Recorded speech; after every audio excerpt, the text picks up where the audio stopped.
Thanks so much for being with us here on Atlanta News First Plus. I'm Joy Lim-Nakrin, taking a look at some of the top stories that we're following right now.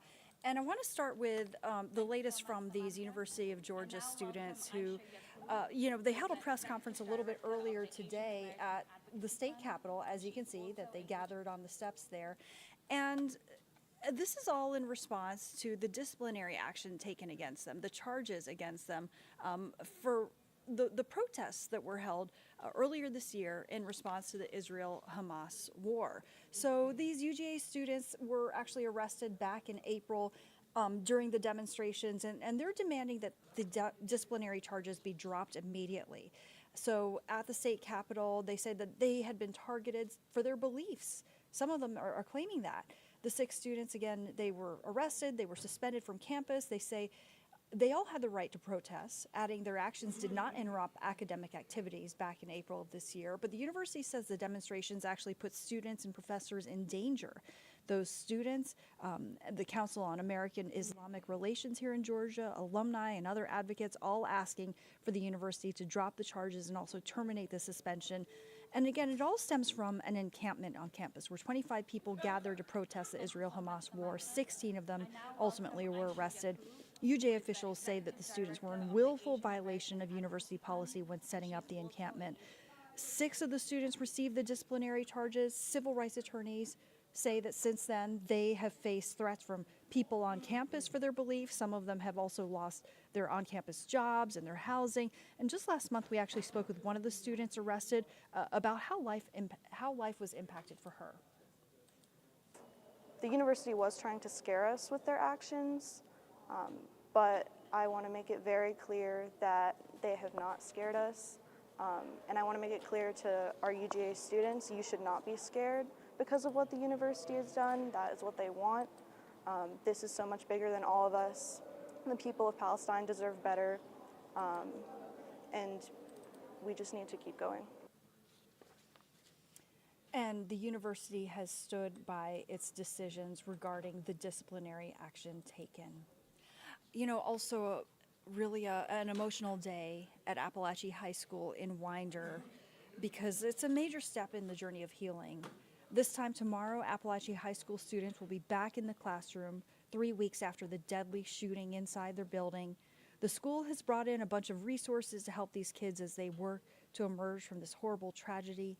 Atlanta News First reporter Sarah Hammond joins us from the high school where there was an open house wrapping up. Appalachia students and staff returned to their campus today, 3 weeks after police say a 14-year-old student opened fire and killed 4 people. On September the 4th, our community was brought to its knees. Ahead of the reopening, Barrow County Sheriff Judd Smith says this is a huge step for healing. What evil did not plan for was the resiliency and the strength that they have. They did not count for that. What our community does when they come together and when we try to heal. After the open house today, students and staff will return to their classrooms for a half-day tomorrow. That half-day schedule will continue until October 4th. The building where the shooting happened will be closed for the rest of the year, and social studies classes will be held at a nearby Barrow County Schools building. Buses will take students back and forth. As students return, school officials say there will be an increased law enforcement presence, additional counselors, therapy dogs, and other resources. Sheriff Smith says despite calls for more security on social media, he feels confident they're providing a safe learning environment. There are safety measures in place, and just because you don't see them doesn't mean they're not there. He says through this reopening, the community has to keep holding on tight to each other. The love that we give our kids and the love that we give our parents and our staff and teachers, it will always prevail over what happened. And Sarah Hammond with that report from Winder. And right now an investigation is underway in Atlanta. A night out on the town turned to gunfire. And right now, a man is fighting for his life after being shot in southwest Atlanta. It all started with an argument outside the restaurant along West Whitehall Street near David Abernathy Boulevard. Atlanta News First, Don Shipman has more. The victim was rushed here to Grady Memorial Hospital. Police are saying that this was an isolated incident. They say that two people got into an argument, it led to a fight, and then led to gunfire. This all happening in a parking lot behind a restaurant. It started out as a verbal dispute, and it ultimately turned into somebody being shot. Investigators spend hours here going through evidence. At one point, we watched as they bagged up what appeared to be a pile of garbage next to the entrance to that parking lot. The shooting happening shortly after 2 o'clock this morning. Police spent a good majority of their time taking pictures and collecting evidence from the back deck of the restaurant World of Taste. They say that the shooting happened in that area near a food truck. Was the restaurant open? When officers arrived, they did state that there were multiple vehicles in the parking lot. So to being open at this time, I'm not sure. But there were multiple vehicles in the parking lot when officers arrived on scene. I looked it up. The restaurant closes at midnight on Sundays, so that is a part of their investigation. We saw officers going in and out of that restaurant. And Captain Holt described the victim's injuries as critical. We're outside Grady Memorial Hospital. Don Shipman, Atlanta News First.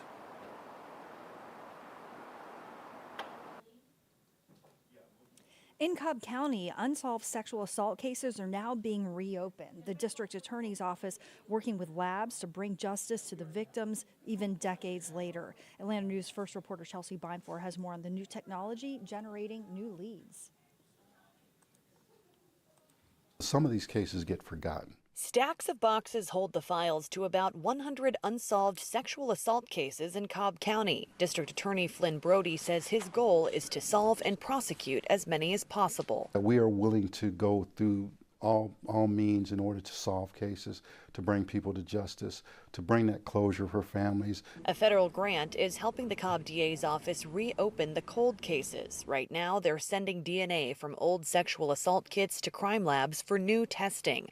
That DNA then placed into a national database. A lot of times we're getting hits and leads on cases that are from the 80s and 90s. An investigator with the Cobb County District Attorney's Office, who needs to remain anonymous, says the DNA matches are leading them to suspects, including a man recently charged with a 1980 sexual assault. He pleaded guilty last week and will now serve 13 years behind bars. The victim in that case sharing a statement that says in part, "This is something I thought would never be resolved. I'm a Christian and I forgive him, but he still deserves to be punished." No crime is going to go unsolved if we can help it. And as technology continues to evolve, it's going to make it easier for us to be able to do this. And if you're the victim of a sexual assault, especially here in Cobb County, I just want you to know that I haven't forgotten about you, and I will review your case. And while we can't always promise adjudication, I see you, and I want to be able to bring you some justice if possible. Chelsea Beinfor, Atlanta News First.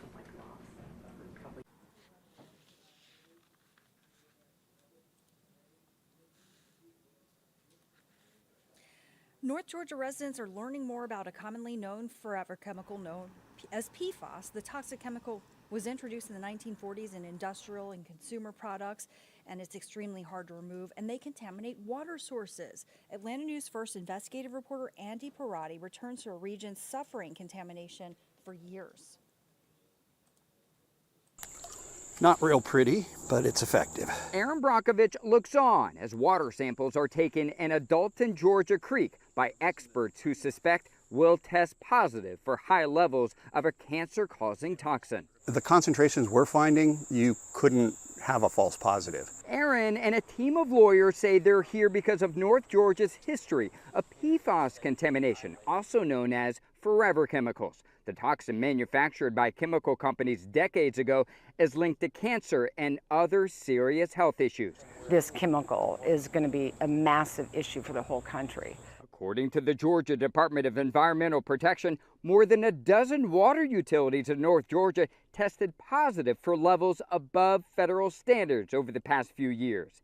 Ed Finley is the lead attorney organizing town halls for residents to learn more. And all of those businesses, property owners, landowners, individuals may have either a claim or need to know the damages that they've received.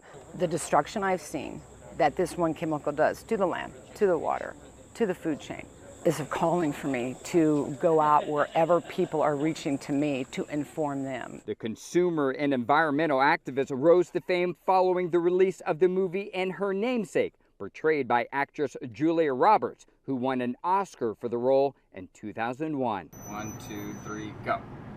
Emory University scientists will soon launch an exposure study to test hundreds of residents for PFAS in Rome, Georgia. It's in direct response to an Atlanta News First investigation last year that uncovered elevated levels of the toxin after testing residents' blood. We didn't know that this issue existed before your study. What's your reaction to our reporting? I think it's fantastic. Those are kinds of tests that absolutely have to happen, and it's your early reporting that gets that kind of thing started.